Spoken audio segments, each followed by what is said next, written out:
तर तुला बुरगुंडा होईल. अगं बाई, बुरगुंडा होण्याचं वय गेलं, आता ही माझी 60 आली आहे. माझ्या सुनेला आता बुरगुंडा होईल आणि तू काय घेऊन बसलेस? बुरगुंडा बुरगुंडा ग. हा ग ताई, बुरगुंडा म्हणजे काय? वेगळं वाटतं तुला? हो. बुरगुंडा म्हणजे काय? काय? लेकर बाळ वाटलं का काय? हो ग, तसंच वाटलं मला. अगं नाही, बुरगुंडा म्हणजे हे असं लेकर बाळ नाही. बरं बरं. बुरगुंडा म्हणजे हम्म. आमच्या भाषेमध्ये या शब्दाचा अर्थ आहे ज्ञान. बरं. तुला ज्ञान होईल ज्ञान की होईल. 4 युग आणि 10 अवतार या नरदेहामध्येच आहे. अगं बाई, बरोबर बोलतेस तू. आणि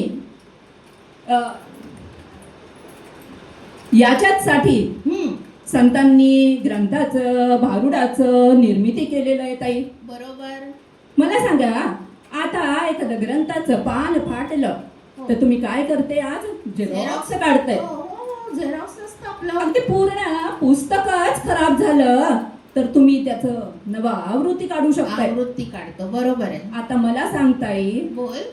ज्या ज्ञानाचं आपण सगळ्या समाजासाठी उपयोग करावं म्हणून हे नरदेह परमात्मानं आपल्याला मिळून दिलं, बरोबर. त्या नरदेहाचं झेरॉक्स मशीन निघालं का ताई? नाही ग, खरंच नाही काढलं. तू अगदी बरोबर बोलतेस. रक्ताचं सुद्धा अजून झालेलं नाहीये.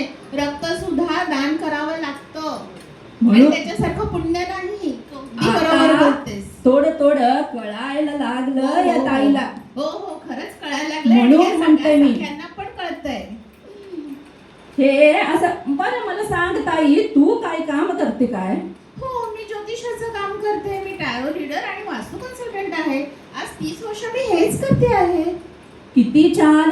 हो. तू मगाशी बोलली ते सगळे सख्या पण काय काय काम करते, त्याचं भविष्य सांग की मग. छान भविष्य सांग सगळ्यांचं. मी सांगते. आणि दीप्ती मॅडमनी आज आपल्या सगळ्या सख्यांना, ज्या उद्योजिका आहेत, त्यांना हा मोठा प्लॅटफॉर्म मिळवून दिलेला आहे.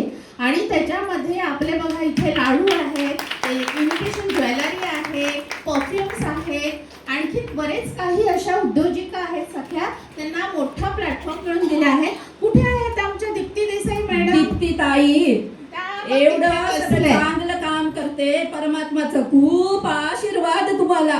हो, आणि आमच्या सगळ्या सख्यांना पण. आणि एवढं तू बोलली, हे सखी काम करते, खाऊ बनवते, काय काय डॉक्टर पण आहेत हो आमच्या इथे. हे